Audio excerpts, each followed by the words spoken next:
Hello class 11th student, इसमें हम लोग पढ़ेंगे क्लास 11th का सबसे पहला चैप्टर सेट थ्योरी।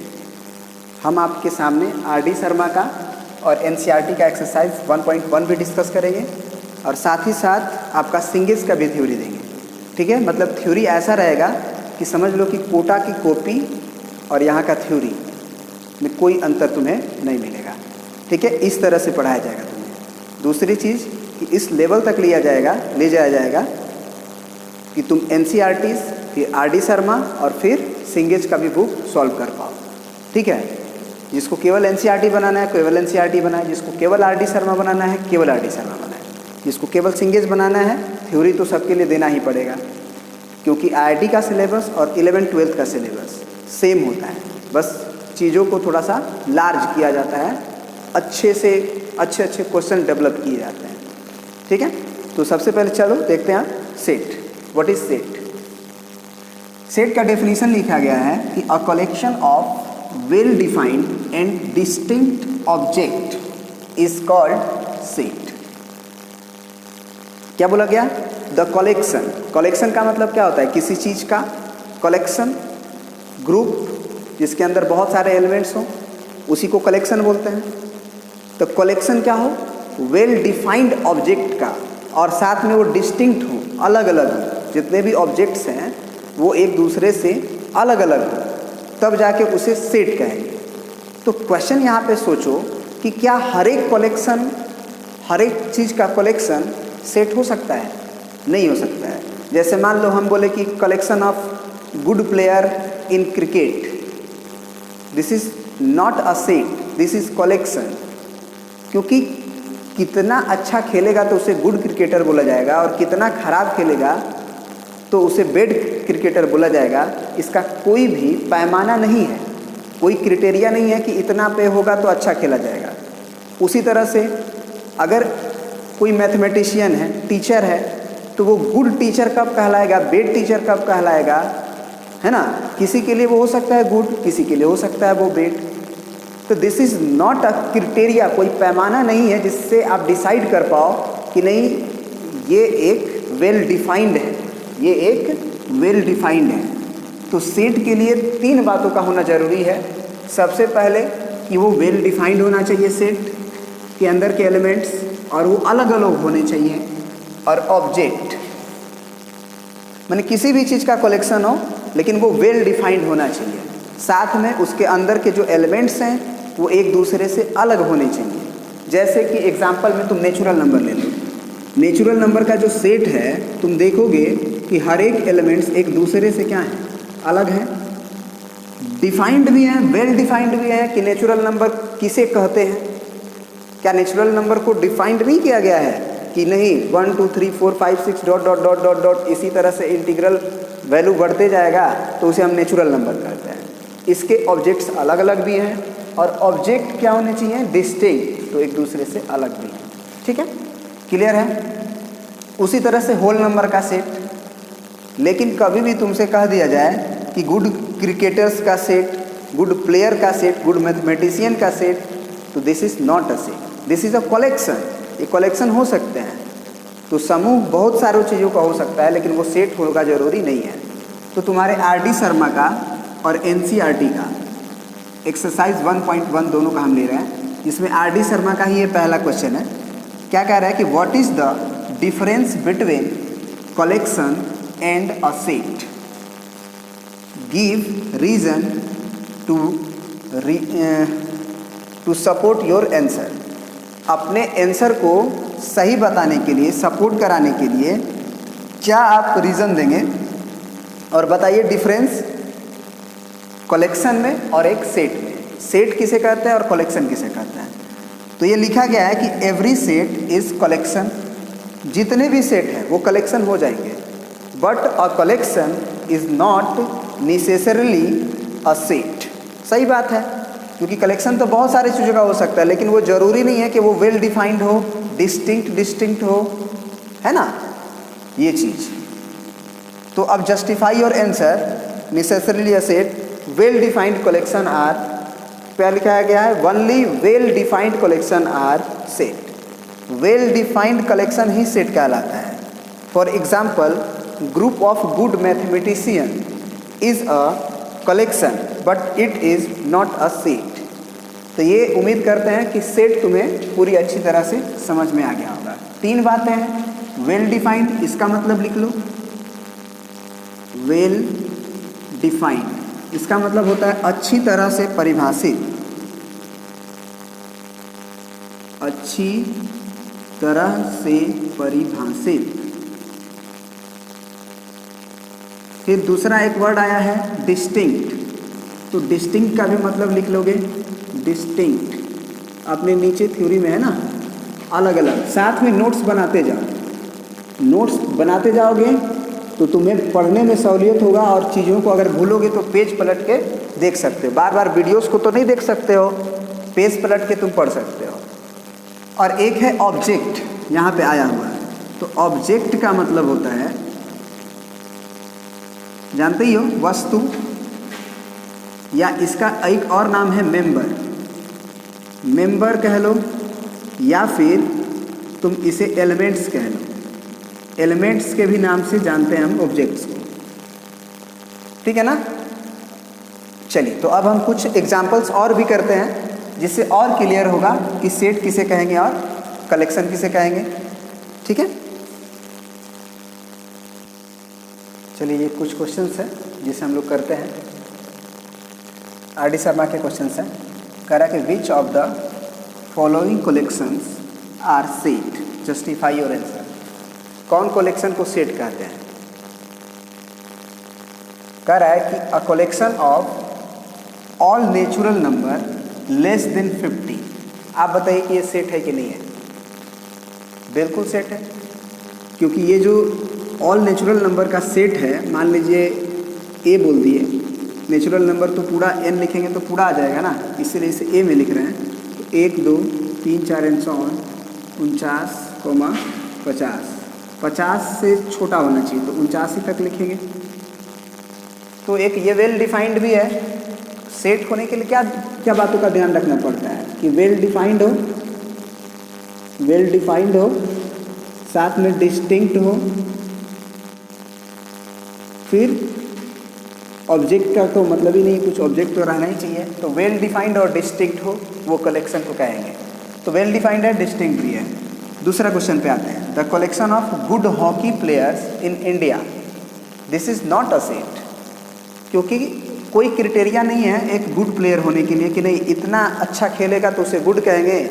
इवन आप देखे होंगे कि हमारे हॉकी टीम जो है इंडिया के, उसमें ही कुछ अच्छे खेलते हैं, कुछ खराब खेलते हैं, तो उसे चुन कैसे लिया गया जब खराब खेलता है? तो कोई क्राइटेरिया नहीं है बाबू कि गुड हॉकी प्लेयर को कब कहेंगे। फिर यानी कि ये सेट नहीं है, ये सेट है। तीसरा number, the collection of all girls in your class.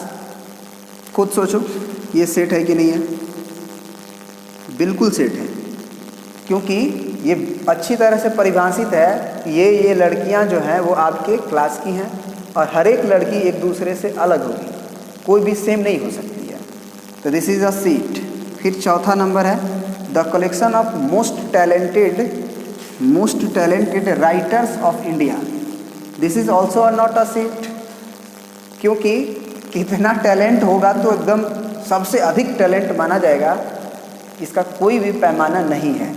तो ये हम कह सकते हैं कि ये वेल डिफाइंड नहीं है, तो ये भी सेट नहीं है। The collection of difficult topics in mathematics. कुछ बच्चों के लिए पहला चैप्टर ही डिफ़िकल्ट हो सकता है, कुछ बच्चों के लिए सर्कल बहुत ज़्यादा डिफ़िकल्ट हो सकता है, किसी बच्चे के लिए कैलकुलस बहुत डिफ़िकल्ट हो सकता है। तो this is not a well defined कि ये मैथमेटिक्स के ये टॉपिक बहुत डिफ़िकल्ट होते हैं, है ना, वो बच्चों के दिमाग पे डिफाइन करता है।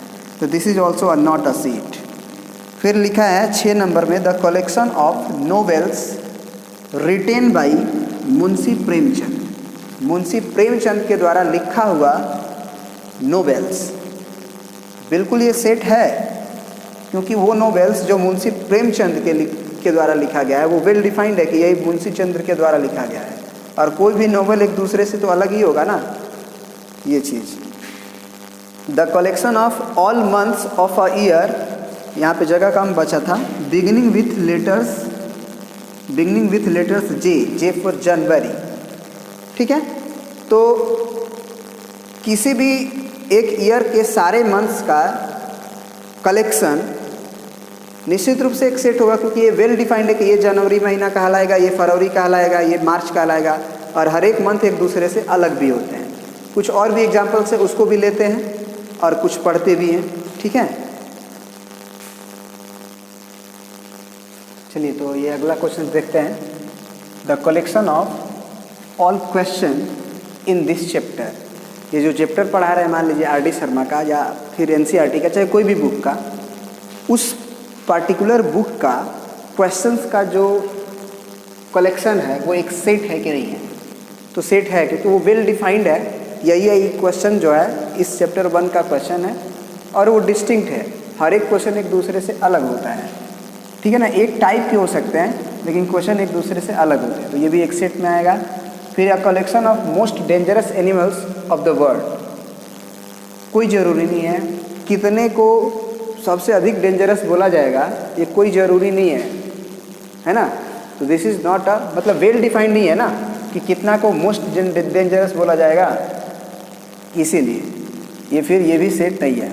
फिर लिखा है कि the collection of prime integers, prime integers कौन कौन है ये आपको पता है, प्राइम नंबर के बारे में बताया गया है। तो जितने भी प्राइम नंबर का सेट है 2, 3, 5, 7, 11, 13 एंड सो ऑन, ये एक वेल डिफाइंड सेट है और इनके एलिमेंट्स भी एक दूसरे से अलग अलग हैं, तो इसे भी हम लोग सेट की कैटेगरीज में रखेंगे। अब तीसरा क्वेश्चन बनाने से पहले कुछ थ्योरी देंगे आपको, उसके बाद इसको सॉल्व करेंगे। ठीक है, चलिए आपको एक बता दें बात कि इस साइन का मतलब क्या होता है। ठीक है, इस साइन का मतलब क्या होता है, जैसे कभी आपके पास ऐसे लिखा हुआ मिल जाए A बिलोंग्स टू A, तो इसका मतलब क्या होता है कि A is the elements of A या A is the members of A। इसको कैसे रीड करते हैं, A is elements of A, या फिर ये भी कहते हैं A बिलोंग्स टू, इसको बिलोंग्स टू भी पढ़ते हैं, A बिलोंग्स टू A। मतलब क्या हुआ, जैसे कि कोई सेट लिखा, हाँ एक और बात कि हाँ चलो वैसे ही समझ लो, जैसे A बराबर मान लो ऐसे लिखा हुआ है एक set A, B, C, E, G ऐसे करके। ठीक है, अब हम पूछें कि क्या A जो है बिलोंग्स कर रहा है या एलिमेंट्स है A का, तो सही बात है ये है। लेकिन इसी में बोले कि P बिलोंग्स कर रहा है A में, तो ये गलत है क्योंकि इसमें P नहीं है, इस A सेट के अंदर P नहीं है। तो फिर P नहीं है तो क्या लिख सकते हैं, P does not belongs to A। इसको क्या पढ़ते हैं, does not belongs to A। तो इसको तो आप पढ़ने सीख गए। अब A अगर ऐसे लिखा हुआ कहीं रहे तो इसको क्या पढ़ते हैं, A is not the elements of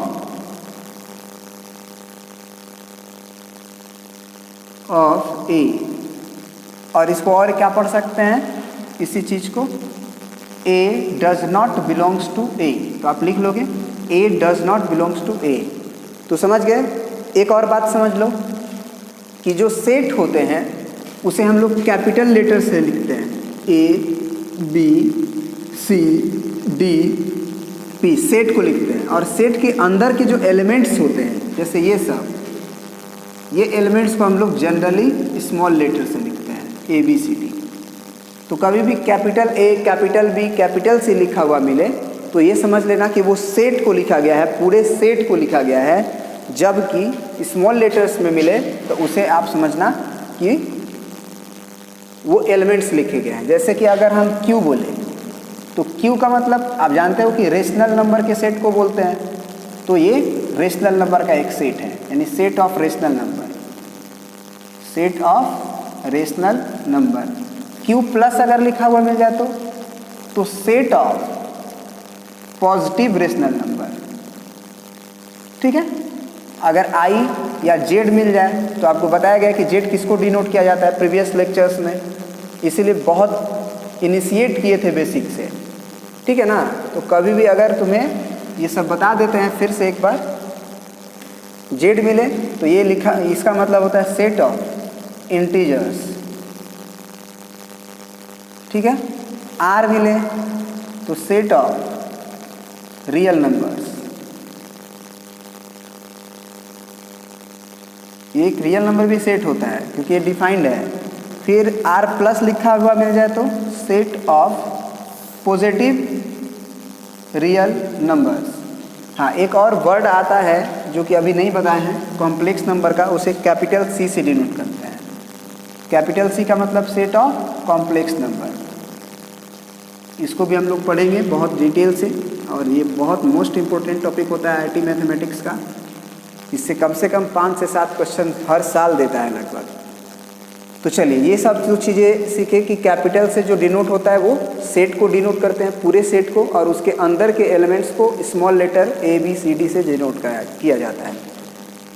जैसे कि अब हम तुमसे पूछें, एक क्वेश्चन दे दिए तुमको कि इफ़ ए बराबर 0 1 2 3 4 5 6 एंड सो ऑन 10 तक, then insert the appropriate symbol, ये बिलोंग्स टू और does not belongs to in each of the following blank spaces. यहाँ पे एक ब्लैंक्स दिया गया है। अब बताओ 4 ए का एलिमेंट्स है तो 4 इसमें दिख रहा है तो ये बिलोंग्स टू लिख देंगे। -4 इसमें नहीं है तो -4 के लिए ऐसे काट देंगे। तो जो भी एलिमेंट्स हैं उसके लिए आपको ये लिखना है, जो नहीं है उसको लिख के ऐसे काट देना है, ठीक है ना। अब बढ़ते हैं नेक्स्ट टॉपिक पे नेक्स्ट वीडियो में।